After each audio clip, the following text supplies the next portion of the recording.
Assalamualaikum warahmatullahi wabarakatuh. Waalaikumsalam warahmatullahi wabarakatuh. Kembali lagi di konten Langsat, langsung saya tobat bersama saya Yulpi.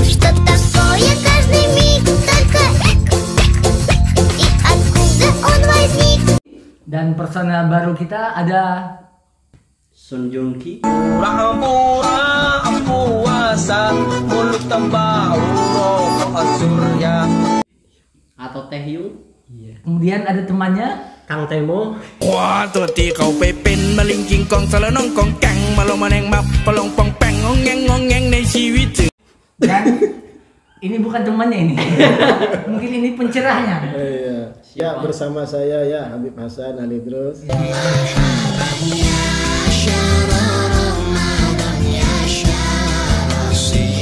Nah, kita kembali di konten Langsat dengan personel baru, dengan pertanyaan-pertanyaan yang lebih dari pertanyaan sebelumnya. Anja. Sebelumnya ya mohon maaf Bapak Yulpi, Bapak ya. Iya, Bapak Ini juga. kayaknya kopiah yang sama ya Mas. Belum ditapas ini kayaknya. Iya, belum Beb, ini Beb. Iya. Kemarin jatuh Beb sama kepalanya nih. Kuning soalnya. Iya, kuning sama bajunya. Iya. Iya. Ada pertanyaan Bapak Ari? Langsung. คว้าตัวตีเขาไปเป็นมะลิงกิงกองสารน้องกองแกงมาลงมาแนงมาปะลงปองแปงงองแงงในชีวิต Oh, ada yang masuk pertanyaan. Bagus sekali. Ini main ilmu gaib ya. Iya, iya. Pertanyaan Langsung Bapak Ari. Langsung dari gini ya Habib ya. Ah, mana Habib Mana ya? ini? Iya. Iya. Garing ya, garing sekali ya. Nah, terus Ini garing. Panas awak. Oke. Aduh, Makasih, garing makasih. sekali ya. Garing OPJ. Ya, ini pertanyaan pertama langsung Langsung. ya. Siap. Apa hukum membangun sahur jam 1 malam? Jadi begarakan sahur jam 1 malam. Pakai lagu DJ lagi Beb. DJ-nya DJ Morena Beb. Nah, Jadi pertanyaan ini sebenarnya mewakili dari pertanyaan banyak orang di luar sana yang merasa terganggu ya ketika malam-malam jam 1 gitu ya.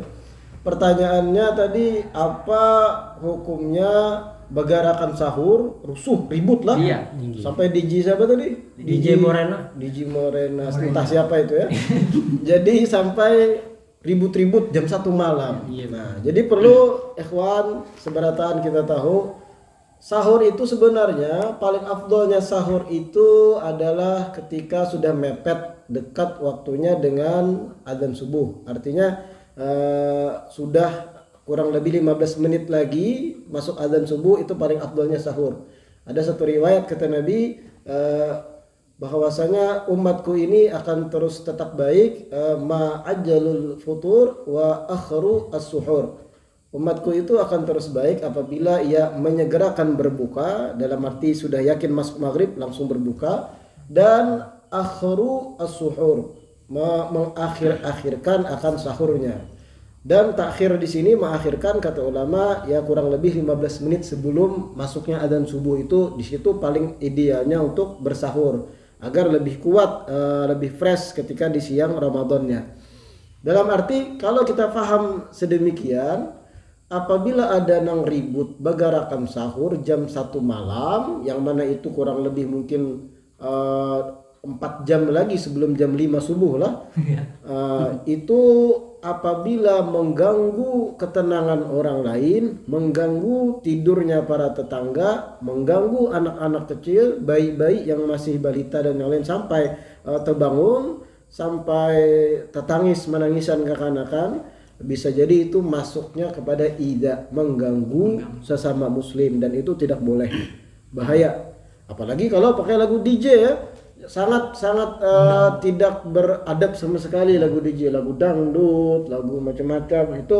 Itu mungkin orang-orang yang berbangunan sahur pakai lagu dangdut, lagu DJ, itu orang-orang yang cita-citanya kada tercapai sebagai DJ. Akhirnya dilampiaskan saat begarak sahur, kada baik gitu lah. Kada baik. Jam suah lah menggarap orang lagu DJ. Kada. Bapak nah. Apa tadi? Apa Bib? Masuk ini.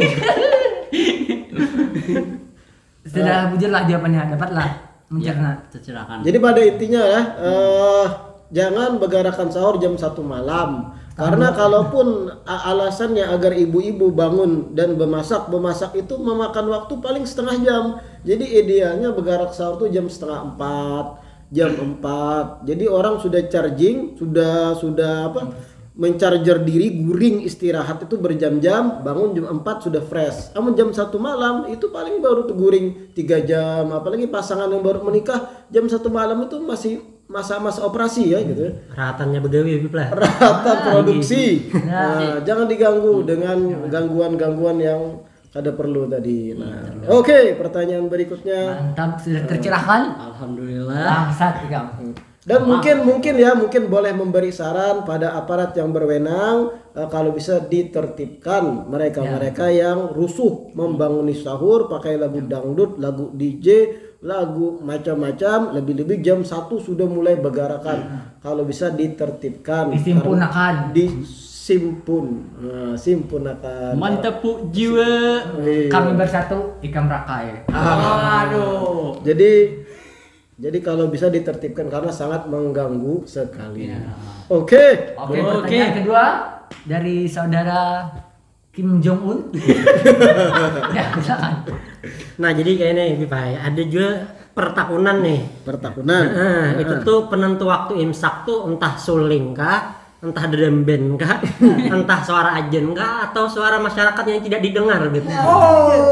Atau lagu suara Roma Irama. Waduh. Jadi penentu gesan imsak tuh apa Bib Iya. ya? Kan wadah kita Suara- Tandanya. Apakah tadi termasuk suara masyarakat yang tidak didengar?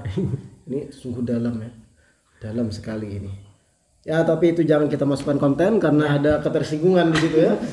Jadi pada intinya apakah penentu waktu imsak itu? Apakah suling atau adzan subuh?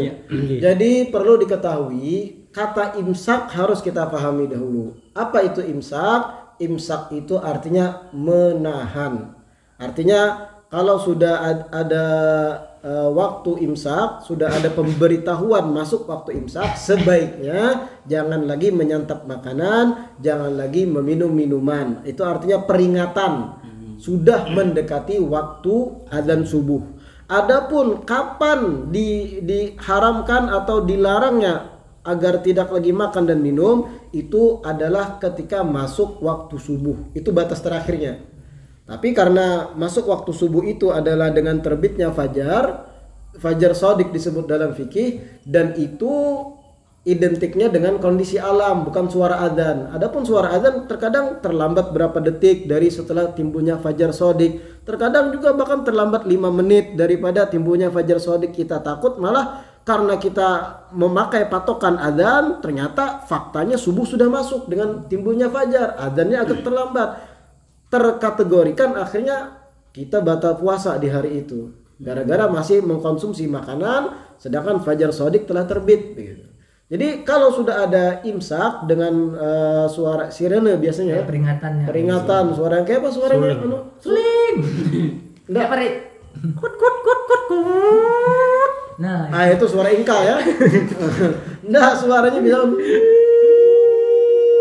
Nah, itu sudahlah, kita ayo berhenti, jangan lagi ada yang ngepape, ngerokok, jangan ada lagi yang mengkonsumsi makanan dan yang lain karena ditakutkan fajar shadiq tiba meski adzan belum dikumandangkan, maka sudah wajib di situ menahan, dan kalau kita masih makan, puasa kita batal di hari tersebut, wajib diqadha di kemudian hari. Jelas ya?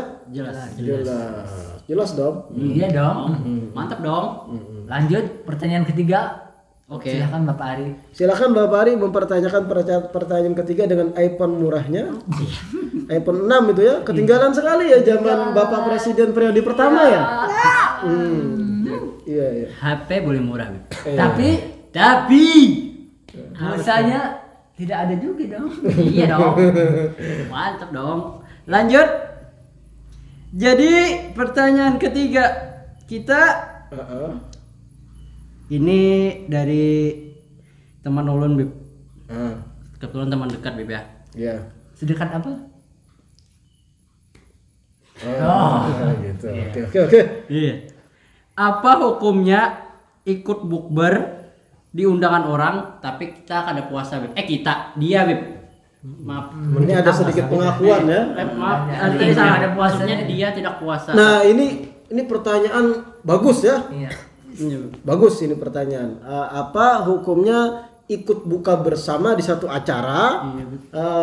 Itu acaranya buka bersama bagi orang-orang yang berpuasa tentunya, sedangkan faktanya kita yang ikut buka bersama dalam keadaan tidak puasa. Begini, apabila yang menyelenggarakan acara tersebut membeli makanan dan minuman atau takjil, makanan minuman untuk disantap, si penyelenggara lah, ampun acara, niatnya dibeli makanan untuk diberikan kepada mereka yang berpuasa karena niatnya memang untuk membukakan kan. Nah, artinya makanan tadi dibeli dengan niat tersebut tujuannya untuk membukakan orang yang berpuasa. Tiba-tiba kita datang dalam keadaan tidak berpuasa, pada puasa tapi muntung bau samsu. Nah, Mariga bau nasi padang. Kayak itu. Nah, ini artinya ia akan menyantap makanan dan minuman yang dibeli untuk orang yang berpuasa saja. Harus ia minta ridho, minta izin, minta halal dengan orang yang membeli makanan dan minuman tersebut. Harus terus terang, saya tidak berpuasa, kira-kira dihalalkan tidak menyantap makanan ini. Dan ini kasusnya kurang lebih ketika seseorang anak kos biasanya ya, yang kos yang jauh-jauh gitu, mungkin kuliah di satu daerah yang jauh, kebetulan kiriman habis di akhir bulan. Biasanya akhir bulan tuh makanannya Indomie aja terus. jalan promah Lawan promo. pengalaman. Nah, tiba-tiba ada di daerah kos itu orang bakawinan, pengantenan gitulah. Sedangkan inya sendiri anak kos tidak diundang di situ. Tidak tercantum dalam undangan, baik undangan spesifik khusus atau umum. Tidak ada saruan lah dari si ampun acara. Tiba-tiba ia bekerja dengan alasan mungkin saya masih sepupu di sana bini kawan dari pengantin. Akhirnya masuk kepada acara dan menyantap hidangan yang itu dikhususkan undangan. Ini bisa haram jatuhnya. Harus izin dengan yang ampun acara. Karena mengkonsumsi makanan dan minuman yang dibeli bukan tujuan untuk mereka yang tidak diundang. Kira-kira paham? Tapi Beb, inilah bepadahnya tapi sudah makan Beb. Kayak begitu. Halal jadinya. Maksudnya? Maksudnya lah ini akan diundang, tapi ini makan dulu Beb. Sudah makan tapi ini bepadah sudah makan. Beb nih. Ya paling ujung-ujungnya disuruh bebasuh piring lah. Nah, intinya harus ada tolabul halal, minta halal, minta ridho. Ini kayaknya serius benar Yup, ini pengalaman. Iya pengalamannya waktu kuliah dulu Beb. Iya. Oh, Jangan Jelas ya. Iya. Hati-hati itu. Jadi mengkonsumsi makanan yang syubhat atau yang haram jatuhnya karena tanpa izin. Kita bukan orang bagian dari undangan. Bahaya mengkonsumsi yang haram itu. Man akalal haram asad jawarihuhu sya'am aba. Barang siapa yang memakan makanan haram, maka otomatis anggota tubuhnya akan ketujuh bermaksiat. Mau gak ada mau. Itu ada satu riwayat kayak itu. Karena daging itu tadi terbentuk dari yang haram. Jadi matanya ketujuh beli lihat yang haram juga. Ya tadi stalking Instagram artis-artis yang macam-macam itulah. Joget-joget ditontoni sampai titikan liur dan yang lain. Itu kenapa? Karena matanya itu ada zat-zat yang haram sudah masuk, energi-energi dari makanan yang haram. Begitu pula batisnya tuh kena ketujuh meliungkan ke warung-warung remang-remang gitu. Di tangannya Beb. Tepek Tangannya batis. Empat betisnya ke warung. Ayo, oke. Lanjut. Paham kita maksud Yupi ya, karena itu pengalaman pribadi masalah tangan tadi. Ya lanjut Pertanyaan keempat ya saudara Kim Jong Un. Ya. Nah, jadi pertanyaannya nih. Ini nih si Dinpang sebujurnya ampun pertanyaan. Oh, Tapi iya. sopan betakun. Iya. Pengalaman jadi Beb. Pengalaman Iya. Iya. Jadi nih bila pas puasa kalau Beb Iya. buku kumur nih 3 kali. Pas membuang 2 kali aja Beb ya. Itu kayak apa hukumnya Beb? Siang puasa nih lah. Tinggi. Kumur 3 kali, yang keluar 2 kali. Tinggi. Nah, ini pertanyaan sebenarnya receh lah. Receh sekali. Ini biasanya gawian kakak-kakak halus. Nah, yang hanyar-hanyar puasa iyang-iyang.